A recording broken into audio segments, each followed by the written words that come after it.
ప్రపంచంలో ఒక్క స్కూల్ కూడా లేని దేశం ఉందని, అది ఏది అని చాలాసార్లు కాంపిటేటివ్ ఎగ్జామ్స్లో జీకే క్వశ్చన్ వస్తుంది. అయితే చాలామంది ఈ ప్రశ్నను చూసి ఆశ్చర్యపోతుంటారు.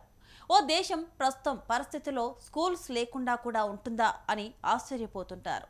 ఎందుకంటే మన దేశంలోనే మారుమూల గ్రామాల్లో కేవలం 10 మంది విద్యార్థులతో రన్ అవుతున్న స్కూల్స్ ఎన్నో ఉన్నాయి.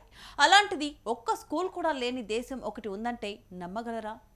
అది కూడా ప్రపంచ వ్యాప్తంగా గుర్తింపు ఉన్న పాపులర్ కంట్రీ అంటే ఆశ్చర్యపడక తప్పదు.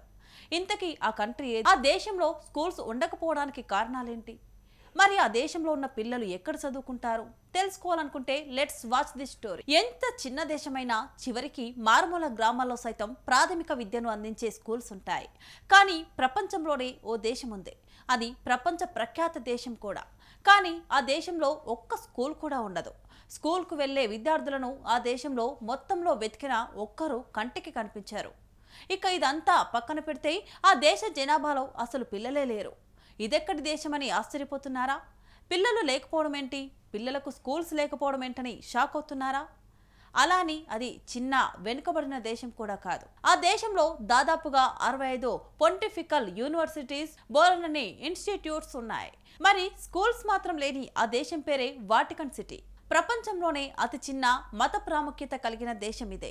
ఈ దేశంలో క్రైస్తవుల మత గురువు పోప్ నివాసం ఉంటారు. మరి ఇంత పవిత్రమైన పాపులర్ కంట్రీలో స్కూల్స్ ఉండకపోవడం వెనుక చాలా పెద్ద రీజనే ఉంది. ఫిబ్రవరి 11, 1929న లాటరైన్ ఒప్పందాల ద్వారా స్థాపించబడిన వాటికన్ నగరం ఇటలీలోని రోమ్లోని ఒక సార్వభౌమ రాష్ట్రం. వాటికన్ నగర జనాభా మతాధికారులతో సహా దాదాపు 800. కేవలం 110 ఎకరాల విస్తీర్ణంలో ఉన్న ఈ దేశం ప్రపంచంలోనే అతి చిన్న దేశంగా నిలుస్తోంది. దీనికి లాటిన్ మరియు ఇటాలియన్ అనే 2 అధికారిక భాషలున్నాయి. దీని అధికారిక కరెన్సీ యూరో. ఈ దేశ భూభాగంలో ఎక్కువ భాగం చర్చిలు, మ్యూజియంలు, ఉద్యానవనాలు, పరిపాలన భవనాలే ఉన్నాయి. అయితే ఇది చిన్న దేశమే అయినప్పటికీ అనేక ప్రత్యేక రికార్డులు దీని సొంతం. ఇది ప్రపంచంలోనే అతి పెద్ద రైల్వే లైన్ కలిగి ఉంది. దీనికి లాటిన్ లో సూచనలు ఇచ్చే ఏటీఎం ఉంది. ఇది యుఎన్ఈఎస్సిఓ ప్రపంచ వారసత్వ దేశంగా పూర్తిగా గుర్తింపు పొందిన ఏకైక దేశం కావడం గమనార్హం. ఇక ఉన్నత విద్యలో బలమైన పాత్ర వాటికన్ సిటీలో ప్రైమరీ లేదా సెకండరీ స్కూల్స్ లేనప్పటికీ ప్రపంచ ఉన్నత విద్యలో ఇది ప్రధాన పాత్ర పోషిస్తుంది. వాటికన్ సిటీ 65 పొంటిఫికల్ యూనివర్సిటీస్, ఇన్స్టిట్యూట్స్ ని పర్యవేక్షిస్తుంది. ఇవి ఎక్కువగా రోమ్లో ఉన్నాయి. ఈ ఇన్స్టిట్యూషన్స్ థియాలజీ, ఫిలాసఫీ, కానన్ లా, రిలీజియస్ స్టడీస్ వంటి అంశాలపై దృష్టి పెడతాయి. ప్రపంచం నలుమూలల నుంచి విద్యార్థులు ఈ యూనివర్సిటీలో చదువుతున్నారు. ఇక ఇక్కడి జనాభాలో ఎక్కువ మంది క్యాథలిక్ సన్స్, హోలీస్ అఫీషియల్స్, స్విగ్గర్డ్స్ మెంబర్స్. వీరంతా క్రైస్తవ మత గురువులు, మత పెద్దలు, అధికారులే. దీంతో ఈ దేశంలో పిల్లలు శాశ్వత పౌరులు కారు.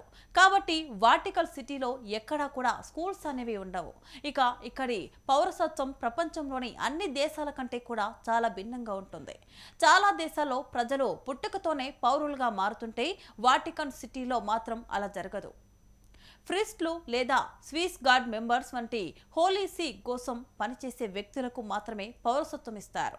వారి సర్వీసు ముగిసిన తర్వాత వారి వాటికన్ పౌరసత్వం కూడా ముగుస్తుంది. ఈ కారణంగానే ఇక్కడ కుటుంబాలు తరతరాలుగా స్థిరపడే అవకాశం లేదు. ఇదే వాటికన్ సిటీలో పిల్లలతో long term community life develop కాకపోవడానికి ప్రధాన కారణం. అయితే ఇక్కడ ఉండే కొంతమంది స్విస్ గార్డ్ మెంబర్స్ కి ఫ్యామిలీస్ ఉన్నాయి. వారి పిల్లలు వాటికన్ సిటీకి సమీపంలో ఉన్న ఇటలీలోని రోమ్లో ఉన్న పాఠశాలలో చదువుకుంటారు. ప్రతిరోజు అక్కడికి ట్రావెల్ చేస్తారు.